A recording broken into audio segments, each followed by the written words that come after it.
ओम शांति। 18/3/2024 के साकार अनमोल धारणा युक्त मधुर महावाक्य हैं। मीठे बच्चे, विचार सागर मंथन कर एक ऐसी टॉपिक निकालो जो सब जगह एक ही टॉपिक पर भाषण चले। यही है तुम्हारी यूनिटी। क्वेश्चन है, कौन सी मेहनत करते करते तुम बच्चे पास विद ऑनर बन सकते हो? आंसर, कर्म बंधन से अतीत बनो। जब किसी से बात करते हो तो आत्मा भाई समझ भाई को देखो। बाप से सुनते हो तो भी बाप को भ्रकुटी में देखो। भाई भाई की दृष्टि से वह स्नेह और संबंध पक्का हो जाएगा। यही मेहनत का काम है। इससे ही पास विद ऑनर बनेंगे। ऊंच पद पाने वाले बच्चे ये पुरुषार्थ अवश्य करेंगे। ओम शांति। मीठे मीठे बच्चों को समझाया गया है, यह है मृत्यु लोक। उसकी भेंट में अमर लोक भी है। भक्ति मार्ग में दिखाते हैं, शंकर ने पार्वती को अमर कथा सुनाई। अब अमर लोक में तो तुम जाते हो। शंकर तो कथा सुनाते नहीं, कथा सुनाने वाला ज्ञान का सागर बाप एक ही है। शंकर कोई ज्ञान सागर नहीं है जो कथा सुनाएंगे। ऐसी ऐसी बातों पर तुम बच्चों को समझाना है। काल पर जीत कैसे पाई जाती है। यह जो नॉलेज है वह अमर बनाती है। इससे आयु भी बड़ी होती है। वहाँ काल होता ही नहीं। यहाँ तुम 5 विकारों अथवा रावण पर जीत पाने से राम राज्य अथवा अमर लोक के मालिक बनते हो। मृत्यु लोक में है रावण राज्य, अमर लोक में है राम राज्य। देवताओं को कभी काल नहीं खाता। वहाँ काल के जमघट होते ही नहीं। तो यह टॉपिक भी बहुत अच्छी है। मनुष्य काल पर विजय कैसे पा सकते हैं, ये सारी ज्ञान की बातें हैं। भारत अमर लोक था। कितनी बड़ी आयु थी। सर्प का मिसाल भी सत्युग के लिए ही है। एक खाल छोड़ दूसरी लेते हैं, इसको कहा जाता है बेहद का वैराग्य। जानते हैं सारी दुनिया का विनाश होने वाला है। ये पुराना शरीर भी छोड़ना है। ये 84 जन्मों की पुरानी खाल है। अमर लोक में ऐसे नहीं होता। वहाँ फिर समझते हैं जब शरीर बड़ा जर्जरीभूत हो गया है, इसे छोड़ नया शरीर लेंगे। फिर साक्षात्कार भी होता है। समझ को ही साक्षात्कार कहा जाता है। हमारी अब नई खाल तैयार हुई है। पुरानी को अब छोड़ना है। वहाँ ऐसे ही होता है। सतयुग में पुरानी खल छोड़ नहीं लेते हैं, ऐसा ही होता है। उनको कहा जाता है अमर लोक, जहाँ काल आता ही नहीं। आपे ही समय पर शरीर छोड़ देते हैं। कछुए का मिसाल भी यहाँ का है। काम करके फिर अंतर्मुखी हो जाते हैं। समय के मिसाल फिर भक्ति, इस समय के मिसाल फिर भक्ति मार्ग में देते हैं। कॉपी करते हैं परंतु सिर्फ कहने मात्र, समझते कुछ भी नहीं।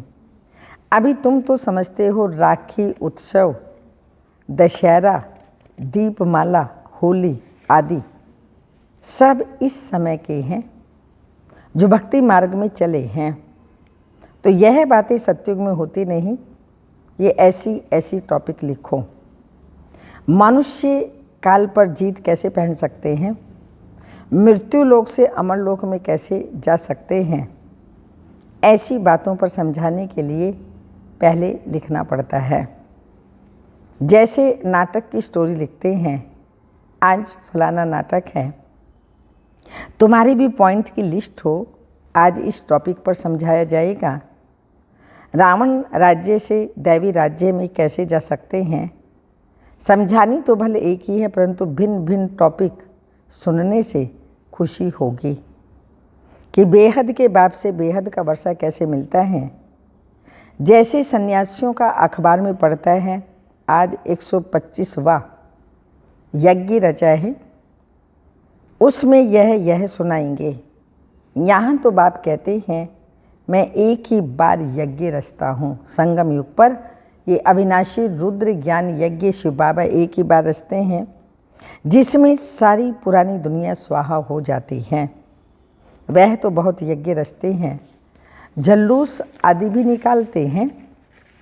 यहाँ तो तुम जानते हो, यह रुद्र शिव बाबा का एक ही यज्ञ है, जिसमें सारी पुरानी दुनिया स्वाहा हो जाती है, नई दुनिया की स्थापना हो जाती है और तुम जाकर देवता बन जाते हो। यह भी बाप तुमको समझाते हैं। रचयिता बाप ही आकर अपना और रचना के आदि मध्य अंत के सारी नॉलेज देते हैं और राजयोग भी सिखलाते हैं। मनुष्य में है ही पवित्र देवताएं। हाँ, मनुष्य सतयुग में पवित्र देवताएं हैं। वह राजाई भी करते हैं, उसको कहा जाता है आदि सनातन देवी देवता धर्म। ये भी टॉपिक रख सकते हो कि आदि सनातन सतयुगी देवी देवता धर्म की स्थापना कैसे हो रही है, विश्व में शांति कैसे स्थापन होती है, आकर के समझो। परमपिता परमात्मा के सिवाय विश्व में शांति स्थापन करने की राय और कोई दे नहीं सकते। राय देने वाले को ही प्राइज मिलती है। विश्व में शांति स्थापन करने की प्राइज कैसे और कौन देते हैं, यह भी टॉपिक है। ऐसे विचार सागर मंथन कर टॉपिक निकालनी चाहिए। ऐसा प्रबंध हो जो सब जगह एक ही टॉपिक हो, सबका कनेक्शन रहेगा। ऐसी लिस्ट बनाकर पहले इशारा दे देना चाहिए, फिर समाचार दिल्ली में आना चाहिए, सबको मालूम पड़ जाए। सब जगह ऐसा भाषण चला, इसको कहा जाता है यूनिटी। सारी दुनिया में डिसयूनिटी है। राम राज्य का गायन है, शेर गऊ इकट्ठा जल पीते हैं। त्रेता में ऐसा गायन है तो सतयुग में क्या नहीं होगा। बाकी शास्त्रों में तो अनेक कथाएं लिख दी हैं। तुम तो बाप से एक ही कथा सुनते हो। दुनिया में ढेर कथाएं बनाते रहते हैं। द्वापर से लेकर कलयुग तक जो भी शास्त्र आदि चलते हैं, वहाँ तो वह होते नहीं। भक्ति मार्ग की सब बातें पूरी हो जाती हैं। यहाँ तुम जो भी कुछ देखते हो वो सब इविल। उनको देखते हुए भी ना देखो, सुनते हुए भी ना सुनो। अब जो बाप समझाते हैं वही बुद्धि में रखो। हम संगम युगी ब्राह्मण कितने ऊंच हैं, देवताओं से भी ऊंच है। इस समय हम ईश्वरीय औलाद हैं। धीरे धीरे वृद्धि को पाते रहते हैं। इतनी सहज बात भी किसी की बुद्धि में नहीं आती। हम ईश्वरीय संतान हैं तो जरूर स्वर्ग के मालिक होने चाहिए ना, क्योंकि वो बाप स्वर्ग की स्थापना करते हैं। करोड़ों वर्ष कह देने के कारण कोई बात याद नहीं रहती तो बाप आकर याद दिलाते हैं। यह तो 5,000 वर्ष की बात है। तुम देवी देवताएं थे, अब फिर तुमको वही बनाते हैं। सन्मुख सुनने से कितनी खुशी और रिफ्रेशमेंट आ जाती है। बच्चे जो शाने हैं, समझो हैं, उनकी बुद्धि में आता है हमको बाप से वर्षा जरूर लेना है। बाप नई दुनिया रचते हैं तो जरूर हम भी नई दुनिया में होने चाहिए। एक बाप के तो सब बच्चे हैं। सबका धर्म, सबके रहने का स्थान, आना जाना सब भिन्न भिन्न प्रकार का है। कैसे जाकर मूल वतन में निवास करते हैं, यह भी बुद्धि में है। मूल वतन में सीजरा है, सूक्ष्म वतन में सीजरा दिखा नहीं सकते। वहाँ जो कुछ दिखाते हैं वो सब है साक्षात्कार की बातें। ये सब ड्रामा में नोंद है। फिर सूक्ष्म वतन में भी जाते हैं, वहाँ मूवी चलती है। बीच में मूवी का भी ड्रामा बनाया था, फिर टॉकी बना। साइलेंस का तो ड्रामा बन न सके। तो बच्चे जानते हैं हम साइलेंस में कैसे रहते हैं।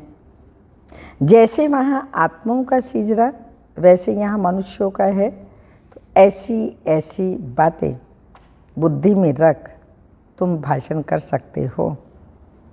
फिर भी पढ़ाई में टाइम लगता है, करके यह भी समझ जाए, परंतु याद की यात्रा है कहाँ, जिससे धारणा और खुशी भी हो। अभी तुम यथार्थ रीति योग सीख रहे हो, तो बच्चों को समझाए हैं, सबको भाई भाई देखो। आत्मा का तख्त तो यह है, इसलिए भागीरथ बाबा का सिंहासन भी मशहूर है। जब किसी को समझाते हो तो भी ऐसे समझो हम भाइयों को समझाते हैं।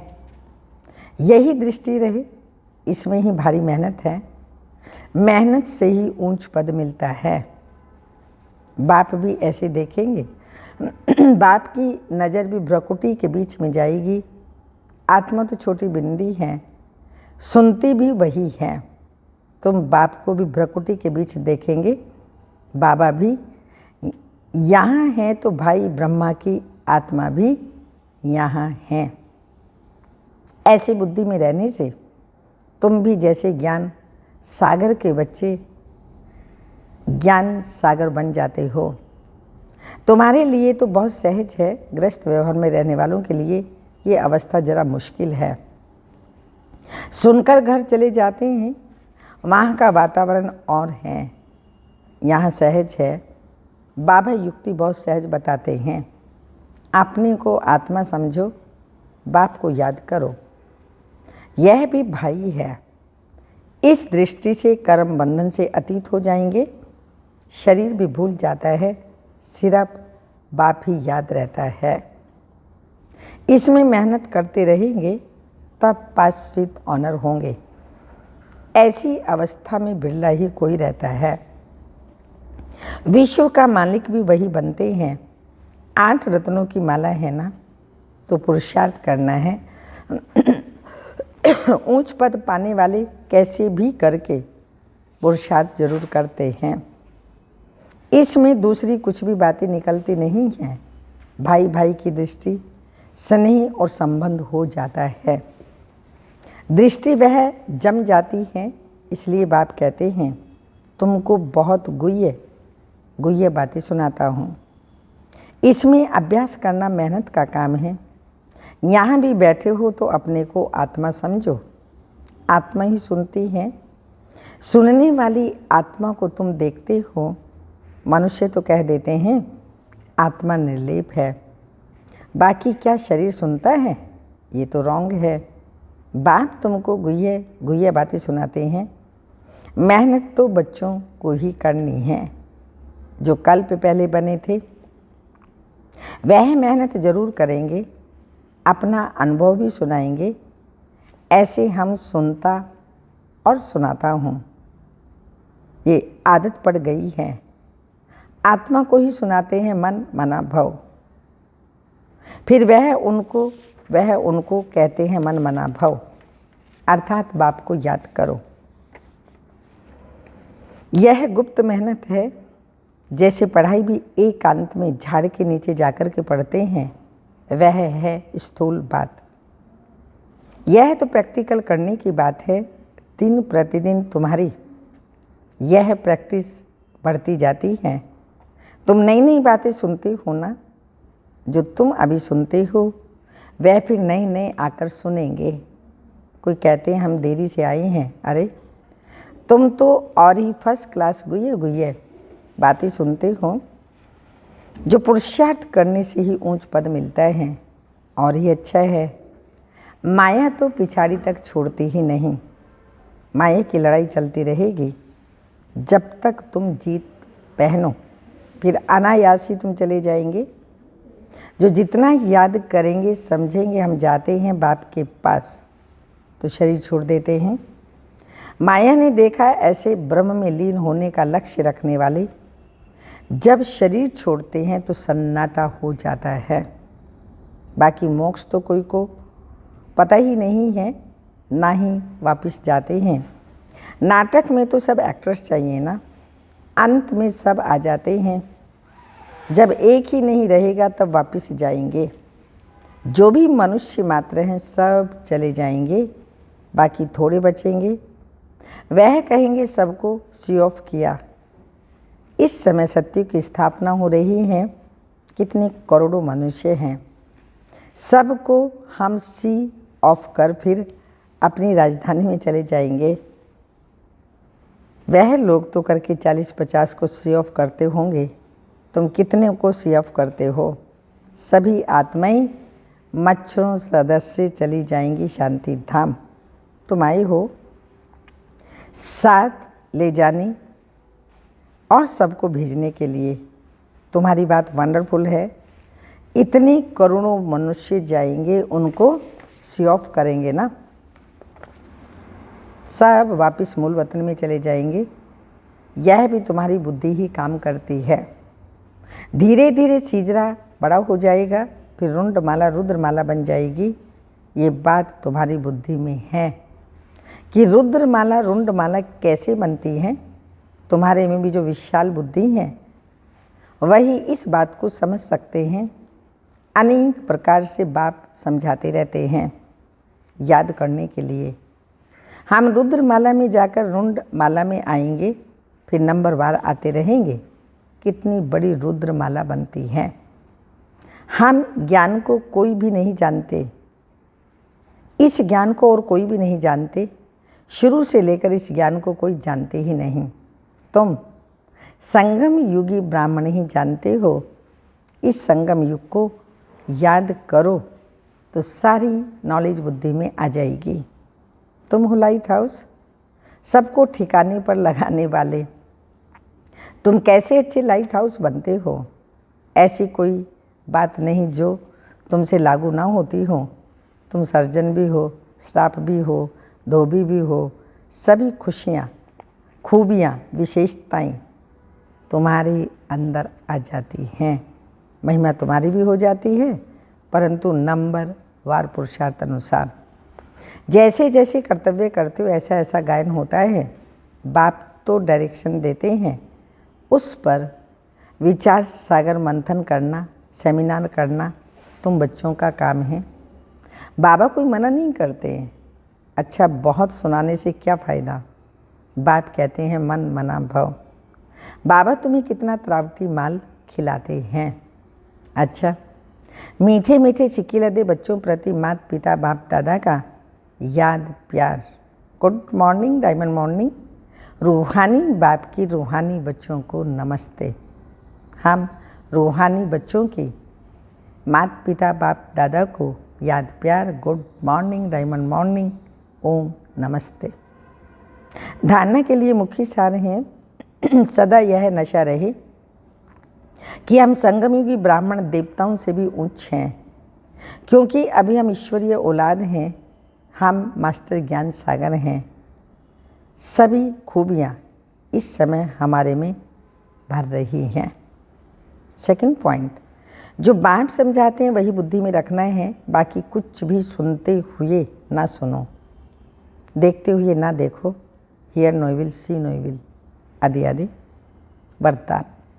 ईश्वरीय सेवा द्वारा वैरायटी मेवा प्राप्त करने वाली अधिकारी आत्म भव। कहा जाता है सेवा करो तो मेवा मिले। ईश्वरीय ज्ञान देना ही ईश्वरीय सेवा है। जो यह सेवा करते उन्हें अतीन्द्रिय सुख का, शक्तियों का, खुशी का वैरायटी मेवा मिलता है।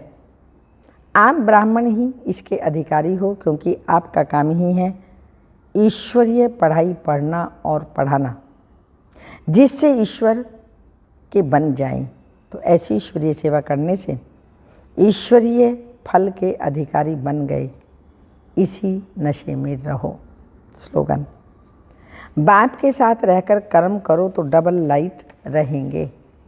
बाप के साथ रहकर के कर्म करो तो डबल लाइट रहेंगे।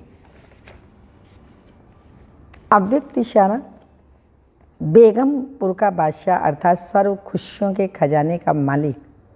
खुशियों का खजाना ब्राह्मणों का जन्म सिद्ध अधिकार है। इस अधिकार के कारण ही आज श्रेष्ठ आत्माओं के नाम और रूप का सत्कार होता रहता है। ऐसे बेगमपुर के बादशाह जिन्हों का नाम लेने से ही अनेक आत्माओं के अल्पकाल के लिए दुख दूर हो जाते हैं, जिनके चित्रों को देखते चरित्रों का गायन करते हैं और दुखी आत्मा खुशी का अनुभव करने लगती हैं, ऐसे चैतन्य आप स्वयं बेगमपुर के बादशाह हो। ओम शांति।